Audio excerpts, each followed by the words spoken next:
Welcome back to Glitch Frequency. Today we discuss the Waco Siege. We're taking you back to the Texas wilderness of 1993 to dismantle the apocalyptic tragedy hidden behind biblical prophecies and armored tank treads. So usually law enforcement relies on overwhelming force to just break a suspect's will. I mean, the whole playbook is built on this assumption that the person on the other side of the barricade actually wants to survive. Right, it's basic self-preservation. Exactly. Yeah. But what happens when the suspect you're dealing with actually wants to be destroyed? Like, what happens when every single tactical move the authorities make just, validates an apocalyptic prophecy in the minds of the people they're trying to subdue? That is the core of it, yeah. So today's deep dive unpacks this really dense stack of sources. We're looking at historical archives, NPR, and PBS reports to explore the tragedy that happens when religious fanaticism just collides head-on with the full devastating force of the state machine. And we are going to trace the long and really unstable origins of the Branch Davidians. We'll profile the psychological grip of their charismatic leader and break down the fatal tactical miscommunications that led to a 51-day standoff. And a horrific inferno. Yeah, an absolute nightmare. Because you have to remember, the tension out on the Texas plains didn't just appear out of nowhere in 1993. It was this pressure cooker that had been building for literally decades. Right, and to understand that pressure, you really have to look at the theology that planted them in Texas in the first place. So for you listening, this story actually begins way back in the 1930s with a Bulgarian immigrant named Victor Hautef. He gets disfellowshipped, which is essentially exiled, from his Seventh-day Adventist church in Los Angeles, basically because his theological views are just becoming way too radical. Yeah, they pushed him out. Right. So he authors a text called The Shepherd's Rod, and he relocates this small group of followers to a patch of land outside Waco, Texas. And he calls it Mount Carmel. And his objective there was highly specific. Hautef believed he needed to prepare a select group of 144,000 true believers. That's a very specific number. It is. Once gathered, this vanguard would eventually relocate to Palestine to establish a new, pure Davidic kingdom right before the end of the world. And the movement actually finds real traction. I mean, at its peak, they have nearly 10,000 followers worldwide. Wow. But then Hautef passes away in 1955, and leadership falls to his wife, Florence Hautef. And she makes what is honestly a catastrophic administrative error for a cult leader. Oh, yeah. She sets a hard date for the apocalypse. Exactly. Never set a hard date. Right. She issues this doomsday prophecy telling everyone, sell your possessions, quit your jobs, gather at Mount Carmel, because the world is going to end on April 22, 1959. Which sets the stage for a psychological phenomenon theologians actually call a great disappointment. Because the day arrives, the sun sets, the sun rises, and, the world is entirely intact. So logic dictates that people would just pack up their bags, admit the mistake, and go back to their lives. Well, logic doesn't account for the sunk cost fallacy when it's weaponized as theology. That is a great way to put it. I mean, psychologically, when you have alienated your family, surrendered your life savings, and staked your entire identity on a prophecy, admitting you were conned is emotionally annihilating. You just can't do it. Right. You need the struggle to be true to justify all that sacrifice. So instead of dispersing, the remaining true believers are primed for even more extreme authoritarian leadership. The group fractures. Yeah, a man named Benjamin Roden takes control of a faction, and he renames them the Branch Davidians. Then when he dies, his wife, Lois Roden, assumes power. And into this highly fragile, really fractured community walks a young, frustrated rock musician and high school dropout named Vernon Howell. The man the world will eventually know as David Koresh. Oh. But wait, before we get to Koresh's absolute reign, I have to stop and ask you about this event in the historical record called the Resurrection Duel. Oh, man. Because I'm reading the notes for this deep dive, and I am genuinely trying to wrap my head around this. How does a normal struggle for church leadership devolve into a macabre contest over a 20-year-old corpse? It really highlights the literal interpretation of divine authority within this group. So by the mid-1980s, Lois Roden has passed away. Her son, George Roden, claims he is the rightful leader. Okay. But Vernon Howell has been quietly amassing his own loyalists within the compound, and he wants control. Now, George Roden is deeply unstable, and he decides he needs a supernatural display to prove his divine right. Right. So he goes to the community cemetery and exhumes the body of a woman named Anna Hughes, who had been dead for 2 decades. Wait, he just literally digs up a body and brings it out into the open? Yeah. He places her on an altar, drapes a Star of David flag over the remains, and issues a public challenge to Vernon Howell. He says whoever has the power to resurrect this woman is the true prophet of God. That is beyond gruesome. It's a literal test of who holds the keys to life and death. And it immediately escalates into tactical violence. Howell and 7 of his heavily armed followers raid the Mount Carmel compound in 1987. They bring .223 caliber semi-automatic rifles and a 12-gauge shotgun. Just casually bringing assault rifles to a resurrection. Right. And Howell's legal defense later was that they were only trying to secure photographic evidence of the corpse to have George Roden indicted for a felony. But they didn't even bring a camera with them. Exactly. They brought guns, so it devolves into this violent shootout. Which, should have been a massive flashing red siren for local law enforcement about the kind of bloodshed this group was actually capable of. But the legal system barely contained it. Howell stands trial for attempted murder, but he walks away due to a hung jury. And the historical irony here is that he even invited the prosecutors out for ice cream after the mistrial was declared. You are kidding me. I wish I was. Meanwhile, George Roden ends up in jail for making terroristic threats to the Texas State Supreme Court. So with George neutralized, Howell walks right into the power vacuum and takes total control of the Mount Carmel compound. Okay, so Vernon Howell is now firmly in charge, and he changes his name to David Koresh. Koresh being the Hebrew translation for Cyrus, the ancient Persian king who liberated the Jews. He's branding himself. Exactly, branding himself as a modern-day conqueror. And this is where we need to unpack the mechanics of his psychological grip, because he wasn't just some charismatic guy with a guitar. He possessed an extraordinary photographic memory of the Bible. Yeah, he could recite massive portions of scripture flawlessly from memory. Just right off the top of his head. Right.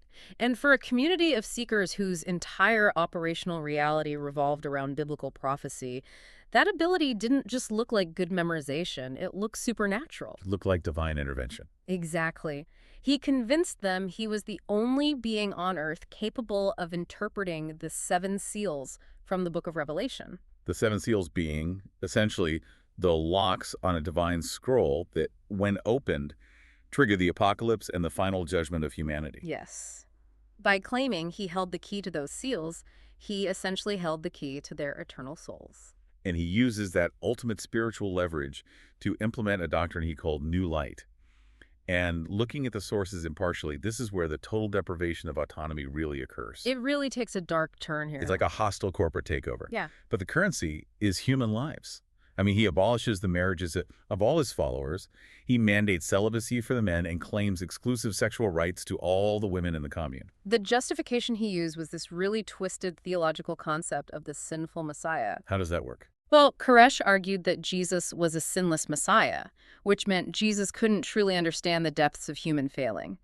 So Koresh claimed that in order to serve as the ultimate judge of humanity at the end of the world, he was burdened with experiencing all human sins firsthand. That is an incredibly manipulative loophole. And this logic was used to justify extreme abuse, including practicing polygamy with girls as young as 10 to 12 years old. That is just awful. He fathered at least a dozen children this way. The control mechanisms over the followers were absolute, involving, sleep deprivation, restricted diets, and severe physical discipline. But the thing is, you can't assert that level of extreme dominance, and you certainly can't prepare for the end of the world relying on Bible study alone. You need logistics. Right. Which brings us to the militarization of the compound.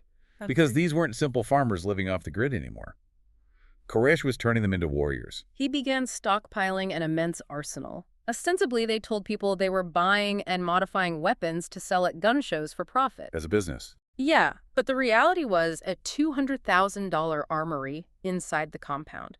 We're talking about hundreds of firearms, including AK-47s, thousands of rounds of ammunition, and components to manufacture explosive grenades. Because Koresh was actively drilling his followers for the final battle, detailed in Revelation. Yes. He prophesied that the federal government would inevitably descend upon them as the demonic army of Babylon, and they were commanded by God to fight back. Which, if you think about it, turns that prophecy into a self-fulfilling mechanism. How so? Well, you can't stockpile $200,000 worth of illegal automatic weapons and explosives without generating a massive shockwave.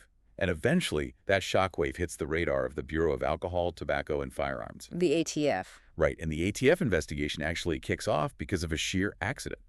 A UPS driver is delivering a package to the compound, it breaks open on the loading dock, and dummy hand grenade casings literally spill out onto the ground. So the ATF starts connecting the dots. They compile reports of illegal weapons modifications, specifically, converting semi-automatic rifles into fully automatic weapons without their required federal permits. You couple that with the horrific, leaking allegations of rampant child abuse we just talked about. Exactly. So the ATF plans a massive raid to serve search and arrest warrants, and they schedule it for February 28th, 1993. But the tactical foundation of the raid just crumbles before a single agent even sets foot on the property. The element of surprise is completely blown. Yeah, by a local TV crew. Right, this camera crew had caught wind of the operation, and they're out on the rural roads trying to find Mount Carmel. They get lost, and they ask a local postman for directions. And that postman happens to be a devout Branch Davidian. He immediately drives back to the compound and warns Koresh that the authorities are coming. And what's crazy is the ATF actually had an undercover agent infiltrated inside the commune. Yes. And that agent realizes Koresh is arming his people and actively preparing for an ambush. So the agent sneaks away, contacts his ATF commanders, and explicitly tells them that Koresh knows they are coming. The element of surprise is dead. Wait, I have to challenge the logic here. Yeah. The undercover agent tells command that a heavily armed compound is literally waiting for them. Okay. The geography of Mount Carmel is flat Texas plains. There's almost zero natural cover. No. And the ATF is planning to roll up in cattle trailers to try and blend in, which are terrible for rapid tactical deployment.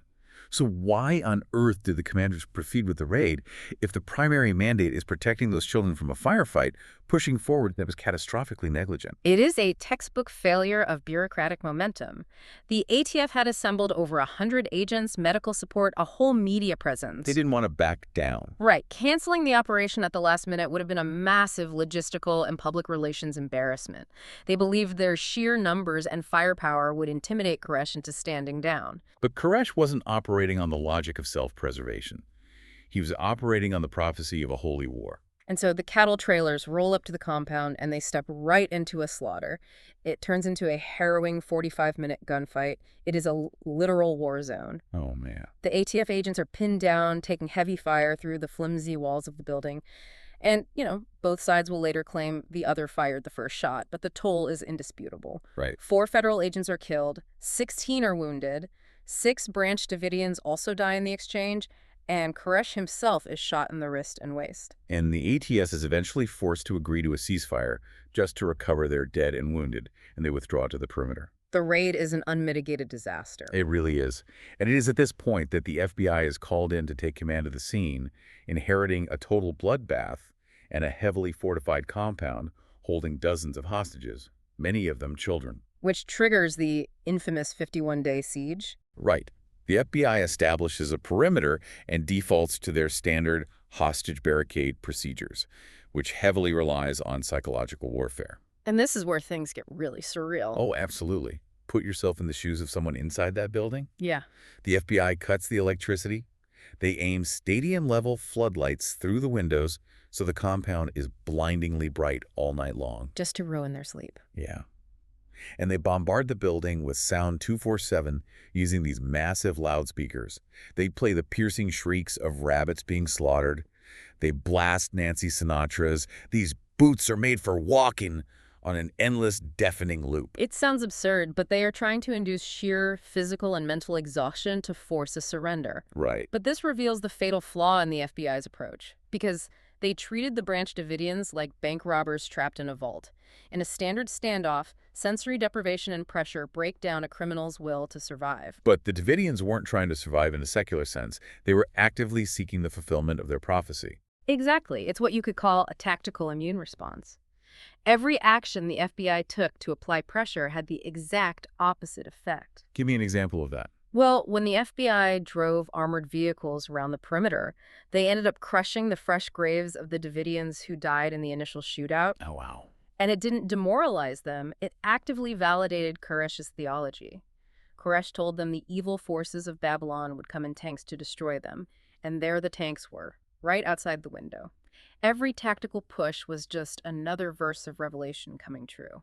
So the communication gap was absolute. You had two distinct civilizations vibrating at completely different frequencies. Precisely. The FBI negotiators spoke the language of law enforcement, secular logic, and tactical de-escalation.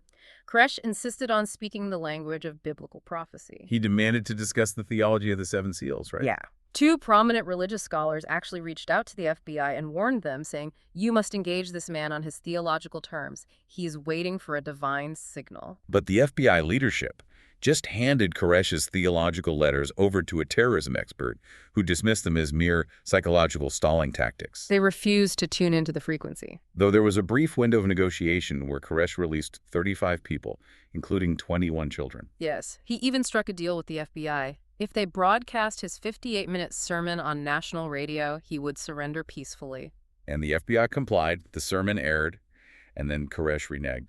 He just claimed God had told him to wait. And that broken promise shattered whatever fractured patience the FBI had left. The negotiation channel essentially froze. The hostage rescue team was fatigued, the tactical commanders were frustrated, and the standoff had become this massive national media spectacle. The whole world was watching. Right, so the FBI leadership pivots from negotiation to planning a decisive assault. Which brings us to April 19th, the destruction. And the scene is incredibly grim. Attorney General Janet Reno gives the final authorization to use force, citing mounting fears that the children inside are continuing to be abused and are living in rapidly deteriorating unsanitary conditions. So the FBI strategy is to use combat engineering vehicles, which are heavily modified military tanks equipped with booms, to punch holes directly into the walls of the compound. And pump massive amounts of CS tear gas inside to flush everyone out. We have to explain the mechanism of CS gas to understand why this was so lethal. CS gas isn't just smoke that makes your eyes water. It is a harsh chemical compound that acts as a severe respiratory irritant. It burns, basically. Oh, absolutely. It induces violent coughing, burning of the skin, and a suffocating sensation. But crucially, CS gas particulate is heavier than air. It settles into the lowest points of a structure. And the lowest point of the Mount Carmel compound was a concrete windowless vault where the women and children were taking shelter. The children didn't even have gas masks that fit their faces. Yeah, it's devastating. Pumping over 400 canisters of this heavy chemical agent into a confined bunker wouldn't flush them out. It would completely incapacitate them in a state of panic. Over several hours, the tanks continuously rammed the building, injecting the gas. But nobody came out. Then, right around noon, the mystery of the fire begins. Multiple blazes break out simultaneously in different sections of the sprawling wooden compound. And we have to look impartially at the wildly conflicting narratives here, because they're so polarized. Yes. Official government investigations, including the exhaustive Danforth report commissioned years later, concluded that the Davidians deliberately ignited the fires. Right. They point to audio recordings from covert listening devices where followers can be heard discussing pouring fuel and forensic evidence of liquid accelerants, painting it as a coordinated suicide pact. On the other side, survivors and fierce government critics push back entirely on that official narrative. They point to the fact that the FBI later admitted to using several pyrotechnic tear gas canisters, which burn at extremely high temperatures. That is a key point. Combine those incendiary devices with a cheaply built wooden structure, tanks violently collapsing walls and knocking over lit propane lanterns, and a howling 30-mile-per-hour Texas wind. They argue the government recklessly, if accidentally, ignited the inferno. Regardless of how the initial spark was struck, the ending was terrifying and absolute. The fierce winds fanned the flames, and the entire structure was consumed in less than an hour. It just burned to the ground. 76 people died inside that compound. Over 20 of them were children. And the autopsy reports from the medical examiner, Dr. Nizam Pirwani, revealed the really grim reality of those final moments. The victims didn't just burn. No. Many died from severe smoke inhalation and suffocation in the vault. Others were crushed by the collapsing rubble caused by the tanks. And most disturbingly, several died from what were categorized as mercy killings, close-range gunshots inside the vault as the flames closed in. An absolute nightmare scenario. The compound was reduced to ash, but the societal wounds generated that day were immediate and profound. Waco became the foundational rallying cry for the radical anti-government militia movement across the United States. It really did. To these fringe groups, April 19th wasn't viewed as a tragic culmination of a cult standoff. It was interpreted as Definitive, undeniable proof of a tyrannical state willing to roll tanks over its own citizens. And that ideology directly fertilized the most horrific act of domestic terrorism in American history. I mean, Timothy McVeigh had actually traveled to Waco during the 51-day siege. He was literally there. Yes, he stood on the perimeter, handed out bumper stickers, and seethed at the federal presence. And exactly 2 years later to the day, on April 19th, 1995, McVeigh drove a truck loaded with explosives into the side of the Alfred P. Murrah Federal Building in Oklahoma City. He murdered 168 people. It's just staggering. In his subsequent letters and confessions, he explicitly cited the government's actions at Waco as his primary motivation. He viewed the bombing as an act of brutal, reciprocal warfare. Bringing this back to the present day, the shadow of Mount Carmel hasn't vanished. There are survivors, like Clive Doyle, who lived for decades afterward, entirely convinced that David Koresh would be resurrected to finish the apocalyptic work. It never left them. Right. And if you visit the physical grounds of the compound today, it isn't empty. It is currently occupied by a completely new sect under a man named Charles Pace, and they're out there right now, still waiting for the end times. The physical structure was bulldozed, but the ideological roots remain perfectly intact in that Texas soil. Which leaves you, the listener, with a profound and incredibly difficult question to mull over. We started this deep dive talking about the expectation of precision when protecting the innocent. But when you are dealing with an extremist leader who holds followers captive to a violent prophecy, how does a society intervene without lighting the match? How do you protect the vulnerable without deploying a force that just validates the extremists' delusions in the minds of the people you are trying to save? The fires of 1993 have long since been extinguished, but the wounds left by the Waco siege continue to bleed. It has moved from that Texas ranch to the conspiracy forums of the internet and into every debate regarding the limits of government power. When faith becomes blind obedience, and when enforcement becomes a siege, that fire never truly stops burning. The most chilling part of the Waco siege is in Koresh's cult, but the devastating power the state machine displays when it decides to protect you.